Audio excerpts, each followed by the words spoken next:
This podcast is sponsored by BetterHelp. After experiencing trauma, I went to therapy, and my therapist guided me through a difficult time in my life. They helped me understand what was happening and provided me with tools to cope and find my own strength and resilience. Their experience and compassion were invaluable and enabled me to rebuild my life and move forward. I strongly believe in the power of therapy to help people through difficult times. BetterHelp connects you with a licensed therapist who is trained to listen and give you helpful, unbiased advice.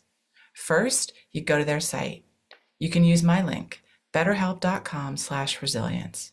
You answer a few questions, and BetterHelp will match you to a professional who has years of experience helping people with struggles just like yours. Let BetterHelp connect you to a therapist who can support you, all from the comfort of your own home. Visit betterhelp.com/resilience or choose podcast, then notes on resilience during sign up and enjoy a special discount on your first month. And it's something that's kind of often overlooked. And I'm talking about culture in more than one way. So culture of your company, determining way ahead of time, if we have an event, what kind of expenses will we cover? What will we reimburse people for? And this goes beyond what insurance will cover. So for instance, if someone were injured, if someone were killed on our property, caused us to activate, would we pay for the funeral? Would we pay for hospital expenses beyond what insurance will cover? What will we do? And that does kind of set the tone for your culture. Hello, and welcome to Notes on Resilience. I'm your host, Manya Chilinsky. And today we have another episode in our series on crisis leadership, resilience in high-stakes environments. And today we're talking about tools for teams in a crisis. And I chatted with Rick Hoaglund, who's the Director of Crisis Management Services for Empathia, and he has over 30 years of safety and crisis management experience. We talked about the need to be flexible and the need to have a plan and the importance of communication in the crisis itself and in dealing with the team. I think you're going to find this really interesting. Rick, thank you for making time to talk with me today. I'm very excited to have you on the podcast. Thanks. I'm excited to be here. This is the first time I've been a guest on a podcast. I have a podcast of my own, but I have never been a guest before. So never. Oh, I'm so excited to be the first. Yeah. Well, let's kick it off with my question that I start out with, which is if you could have dinner with any historical figure, who would it be and why? I'll be honest, this is a good question. And I've been thinking about it. I created a list and I went with kind of an obscure person, just so you know, because I really thought about it. I took it personally. And I even went as far as to say, can I even, and this isn't my choice, but I even thought, can I interview myself after my death? Ooh.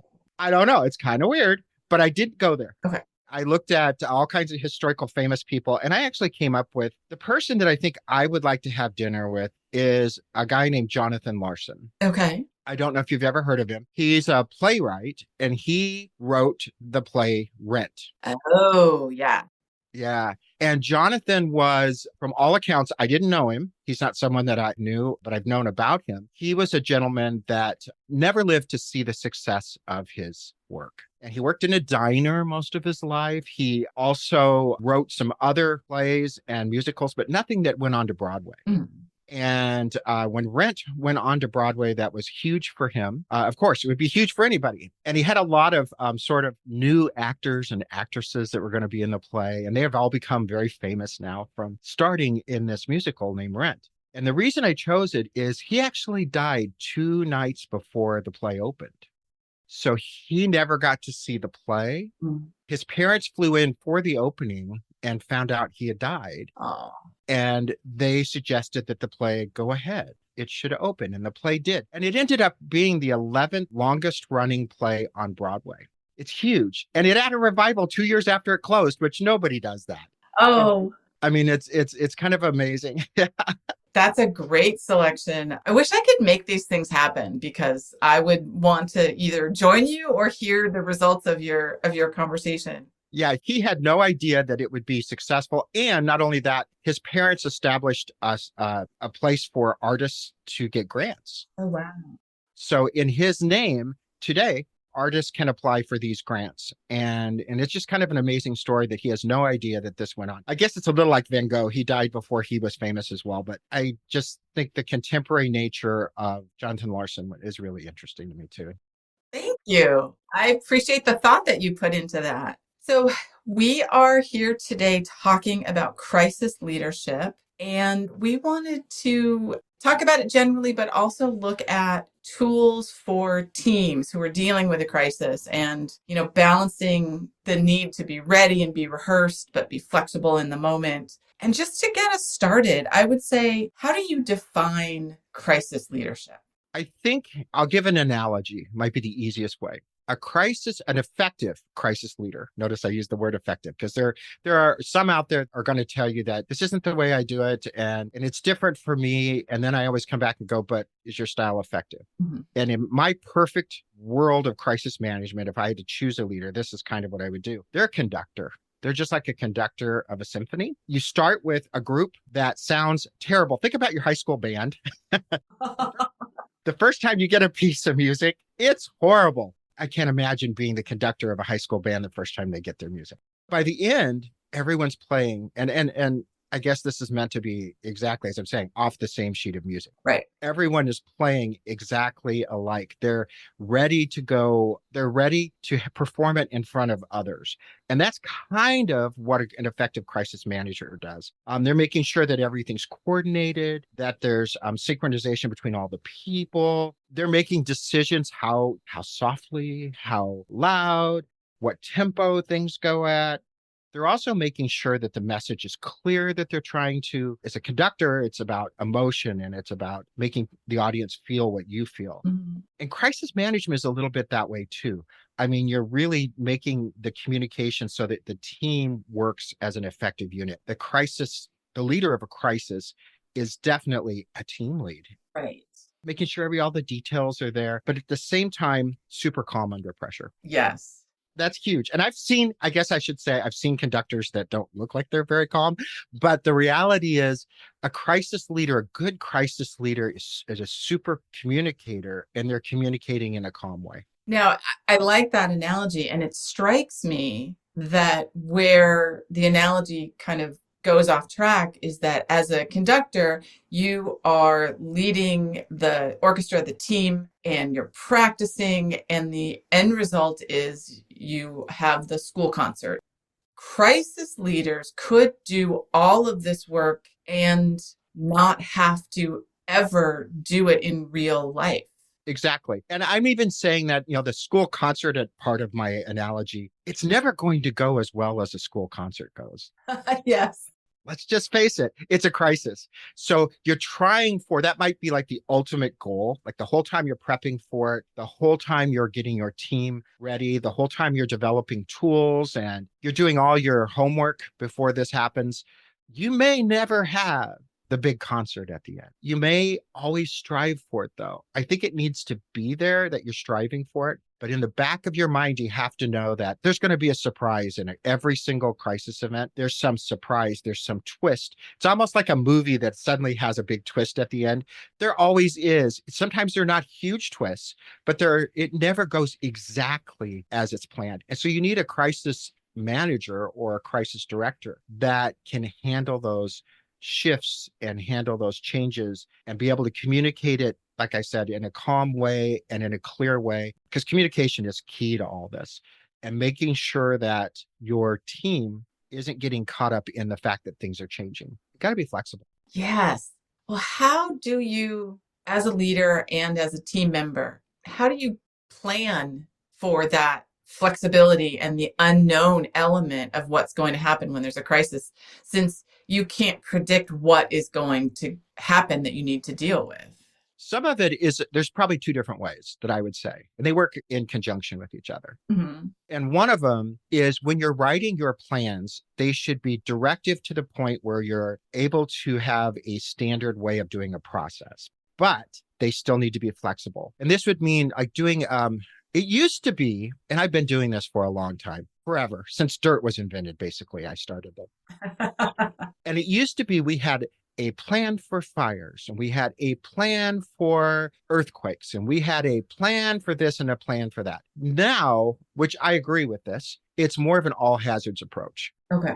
So that you have similar steps, similar processes, and similar thoughts around how to do all of these events. And then you say, but in a fire, we do this. But in a hurricane, we do this. Like you might just, it's almost like a decision tree that tells you, it goes, the beginning of it is all the same. And then it kind of says, okay, here's an exception, here's an exception, here's an exception. And I think that makes it flexible. And the other piece that I think if I were preparing a team or if I were preparing myself for being flexible during a crisis, it's drills. And you're going to hear me say that drills and exercises and practicing this thing, because and making sure that you're not just walking through the steps in your practices, that you're truly trying to poke holes in it and trying to initiate your group to think that there's been a change. Right.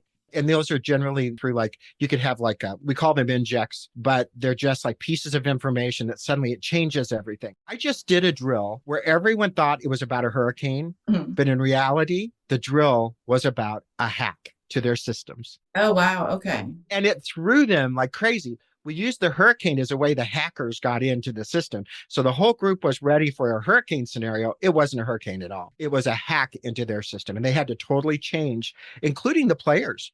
Because I'll be honest with you, IT folks were kind of sitting back, twiddling their thumbs saying, oh, I'm glad that I'm not really very involved in this drill. And suddenly they were the reason that we were having the drill. Now, with your experience in crisis management, I imagine you've experienced that sort of shift in real life, in a real crisis. And how do you help as a leader? How do you help the team make that shift?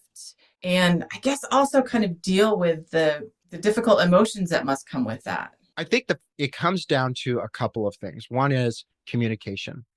As long as you're transparent with your team. So the team itself has to be resilient. I'll use that word in the broadest sense possible. They have to be comfortable with each other, feeling like they can talk and have open communication among the group. And then as a leader, you just have to explain things are changing. Here's the new way. And there are people, and I'll be honest with you, I'm one of these people that kind of accept change pretty easily. But there are people, and any crisis leader in any team needs to know there are people that is more difficult. Yes. And you need everybody on this team. You need all these kind of personalities. I think it's really important to have that. So being able to say, this is the change, here are the reasons, and here's where we're going to go. So giving a path forward, I believe, is incredibly important in the communication. The other would be ensuring that your team is comfortable with each other and being able to, this is getting back to the resiliency again, being able to voice when they don't think it's a good idea, because maybe they have valid concerns that need to be brought forward to the group so that it can be discussed, because now suddenly you are changing courses. Right. And I think, I'm being honest, I think this comes back to communication. It's being able to answer those, why we're doing this, how we're doing it, and even things like how long we believe, and reassuring the group that this is the direction forward for now. There could be another change. Right. In fact, there always is. I'm just telling you, it's more than once. When I hear you talking about the importance of communication, the underlying thing that I'm thinking about is the importance of trust. That you trust what your team is saying, you trust what the leaders are telling you about what's happening. I think it's from a leadership perspective, it's definitely transparency. Here's what we're doing. Here's why we're doing it. And in some ways, it's the team needs to be coherent with each other. Like they have to be practiced. They should, if possible, they should know each other. Some of this is not going to be possible. Perfect world, they would have practiced every day. Or they work together every day. That's not going to happen. Right. But at the very least, they should know that this person is a specialist in this. This is why they're here. I'm familiar with them. Hopefully we practiced something like this before. It'll never be exactly the same. And that's where that trust comes from. Right. And the idea that if you don't trust something, you can question it, I think is really big. Well, you just said something interesting that made me realize you talked about the hurricane / actually a hack exercise, and that the IT people were kind of sitting back thinking that they necessarily needed for this. We're talking about a team in an organization, a company, a workplace. There are some people on the team, I'm guessing a small number, whose job is specifically crisis management and emergencies. And the rest of the team are people whose jobs are completely different. It's the IT team, it's somebody else in a different department that you've pulled together. So, how do you manage that kind of functional team? You need that diversity in your team where people have they have to be diverse like in all ways. And by diversity on this team, what you're referring to is like kind of like diversity of skill set and diversity of their job set. And it's incredibly important to have that because an event doesn't pick just HR. An event doesn't pick just crisis management folks. We're there to ensure that the groups are working together and working well. I think understanding who makes up that team really helps. It helps the decision makers. It also helps the team itself to be coherent. They need to be a part of the planning. Right. When the plan is being put together, I should have prefaced this with, you need a plan before you can even activate. But when that plan is being put together, you need people from all these different pieces of an organization to own their little piece of it. So finding those people that are your champions, I will say, in each division, whether that's the person that actually represents you at the table, hopefully it is. If not, at least that champion can help write the documents, ensuring that it fits well with the rest of the plan, making sure, and develop sort of the step-by-step nature of what each of those positions are doing. It's important that the specialists own that because emergency response professional, you don't know all those steps. You might know human resources needs to be involved if you have this thing going on. So if you have a hurricane coming in and you need to evacuate your people, you'll need HR to help you. You'll need the human resources people, but you don't know those steps. Like, what are those steps of getting somebody into a hotel 150 miles away? That might be an HR function, that might be another division function, but they need to work together in developing the plan. So as a crisis management professional, part of your skill set has to be working with this diverse set of team members and trusting their expertise. Exactly. I don't think the crisis manager needs to know every single step. Yeah. For instance, if you are a company that has a badge in, badge out system, that crisis manager does not need how to go to step by step, how to go pull a report of everyone that badged into that building, everyone that badged out. They don't need to know that. They just need to know, hey, there's this process we have where we badge in and we badge out. Oh, that would be useful if we had to do an evacuation. That would be useful if we had a fire. That would be useful in the following events. So we need to include that in our plan somewhere. Okay. So we've talked about the importance of communication, with trust and transparency. What are some of the other tools for teams that someone needs to be thinking about if they're building out their crisis plan? I think one of them is cultural component. And it's something that's kind of often overlooked. And I'm talking about culture in more than one way. Okay.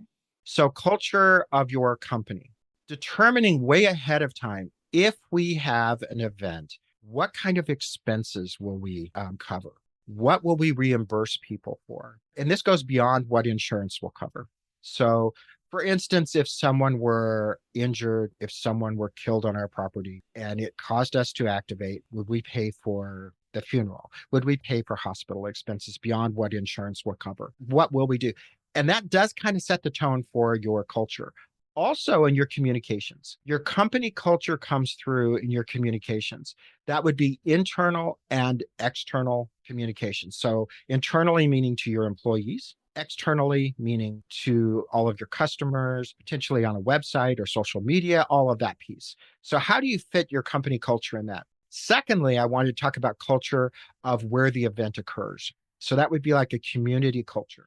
Or if it's in a foreign country, what does the foreign country look like?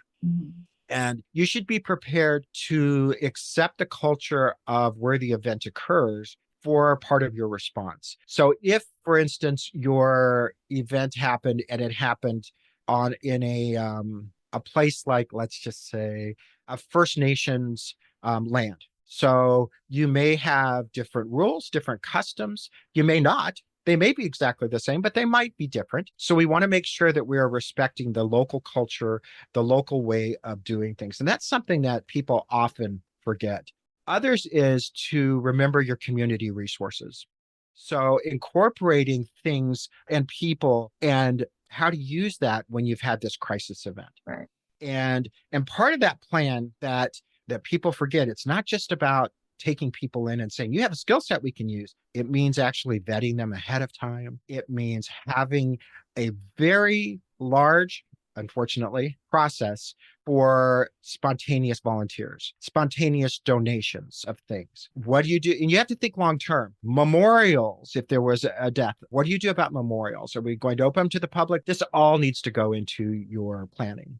It just circles back to so much of the work that you're doing is well in advance of something happening. You're making the plans, you're building relationships, say with the communities, with first responders, for example, you're kind of setting the stage so that when something happens, you just flip the switch and people do what they've been trained to do. I will be honest with you. Everyone I've worked for or worked with has some sort of a plan. Okay. But I will tell you that when it has failed, there have been a couple of reasons. And I'm not saying failed meaning it totally fails, but it kind of fails within the company. They need a lot of assistance. Let's put it that way. So that's usually for two reasons. One is a lack of effective preparation and leadership, meaning that their plan is that their leader will tell them what to do. I've actually seen that before. I've seen it written. We will go into the president's office and he will tell us what to do. That does not work. And I think the second one is when they're preparing, sometimes people don't do the pre-preparation steps. I'll call it that. Like the steps before the actual writing of the manual or the writing of the plan.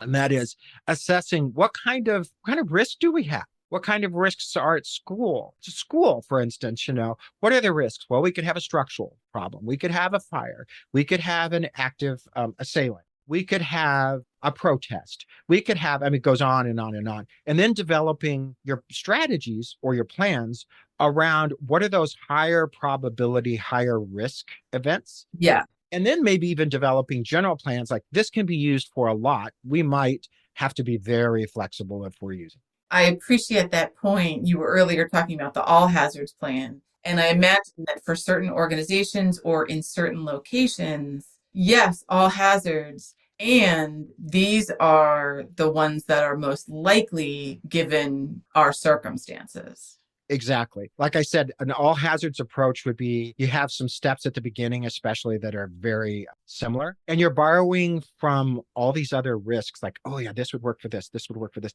So that your plans really are very, very, very similar, except for here. And then, like I keep saying, you got to practice it a lot. But the biggest mistake is relying on a single point of failure in leadership. Yes. There was a very large company that literally their plan was we go into the president's office and he tells us what to do. Well, I don't know this, but I imagine some of the challenge of creating the plan and being crisis ready is psychological. It's the fear of, I don't want to think about this horrible thing happening. Even if intellectually I know planning for it in advance is important, I don't want to go there and think that this is going to hurt my team, my community, my people. It's funny you said that because that happens once in a while when we're planning drills or exercises. So a drill is basically a actioning your plan. Let's just put it that way. So it can be either just a discussion, can be a drill, it can be an exercise, all the way up to actually doing a lot of the pieces of it. You don't do everything, but taking it a little bit farther,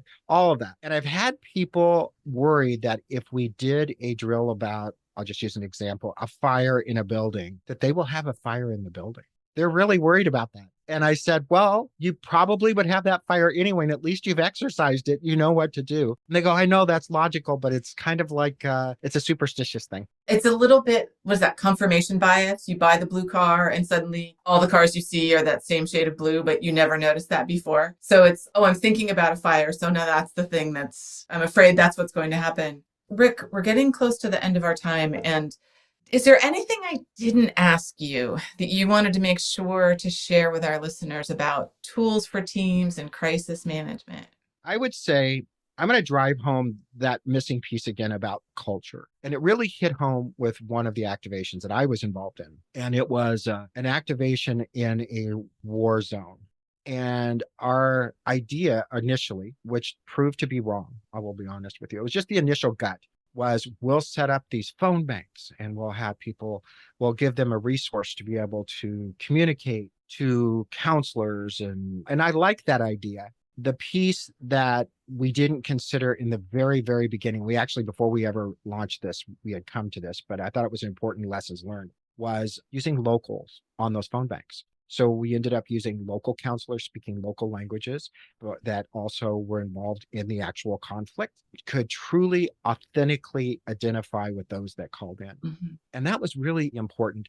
I mean, we made sure that these weren't people that were going to be more harmful than good, because that can happen too if you're involved in the conflict. You don't want, not everyone is the right fit for that. Right. But at least people that could identify with the conflict is what we wanted. And it worked incredibly well. But it was a good lessons learned for us. And it wasn't because we did it wrong, because we didn't. Right. It's just the first gut wasn't to go there. Yeah. Our first gut feeling. Okay. Well, thank you so much. Before I let you go, can you tell us what you do and how can people reach you if they want to learn more about this? My name is Rick Hoaglund, and my email, I'll go ahead and give you my email ahead of this, R Hoaglund. So it's RHOAGLUND at empathia.com. And that's spelled EMPATHIA.com. And we're a company that does crisis response. So we can set up call centers. We can put people on the ground that do briefings and things for responders or companies. We help with preparing plans and doing drills. And then if the worst comes to worst and you actually need people on the ground to set up a family assistance center where you're helping people, we can staff and we can also assign counselors to be with family members to lead them through. So that's what we do. And I'm the director of that division. Well, thank you so much for sharing a little bit of your expertise in crisis management and crisis leadership today. It's just been a fabulous conversation. Well, thank you very much. Thanks for having me. I appreciate it. Thank you for listening. I hope you got as much out of this conversation as I did. So if you'd like to learn more about me, Manya Chilinsky, I work with organizations to help understand how to create environments where people can thrive after difficult life experiences. And I do this through talks and consulting. I'm a survivor of mass violence, and I use my experience to help leaders learn about resiliency, compassion, and trauma-sensitive leadership, to build strategies to enable teams to thrive and be engaged amidst difficulty and turmoil. If this is something you want to learn more about, visit my website, www.manyachilinsky.com, or email me at manya@manyachilinsky, or stop by my social media on LinkedIn and Twitter. Thanks so much.